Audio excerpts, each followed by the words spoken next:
Sunday ஃபுல்லாக non veg சாப்பிட்டதால இன்றைக்கி வந்து கொஞ்சம் ஈஸியாக டைஜஸ்ட் ஆகிற மாதிரி ஒரு ஃபுட் எடுக்கலான்னு சொல்லி பழைய சாப்பாடு எடுத்திருந்தோம். இந்த மாங்காய் வந்து நம்ம தோட்டத்திலே காய்ச்சது, அவ்வளோ ஸ்வீட்டாக இருக்கும். அம்மா ஊட்டாத சோறு மாம்பழம் ஊட்டுன்னு சொல்லுவாங்கள்ல, பழைய சாப்பாடும் மாம்பழமும் ஒரு சூப்பரான காம்பினேஷனாக இருக்கும்.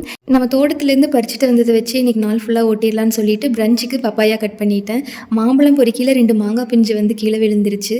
அதை வேஸ்ட் பண்ண வேண்டாமேன்னு சொல்லிட்டு லஞ்சுக்கு மாங்காய் சம்மந்தி மாதிரி செஞ்சுட்டேன். வாழைப்பழம் ரொம்ப பழுத்த மாதிரி ஆயிடுச்சு, ஸ்கின் எல்லாமே ரொம்ப பிளாக் ஆயிடுச்சு. ஆனால் உள்ளே வந்து ஒயிட்டாக நல்லா தான் இருந்துச்சு.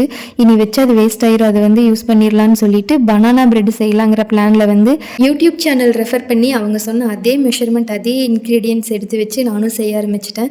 ஃபஸ்ட்டு செய்யலை ஜாலியாக இருந்துச்சு. அதுக்கப்புறம் மிக்ஸ் பண்ண ஹார்ட் ஆயிருமோ அப்படிங்கிற ஒரு பயம் வந்துச்சு பனானா யூஸ் பண்ணனால. ஆனால் பேக் பண்ணி எடுத்ததுக்கப்புறம் அவ்வளோ சாஃப்டாக சூப்பராக இருந்துச்சு. அதுவும் கட் பண்ணியில் அவ்வளோ சாட்டிஸ்ஃபைடாக இருந்துச்சு, அவ்வளோ ஸ்பான்ச்சியாக இருந்துச்சு.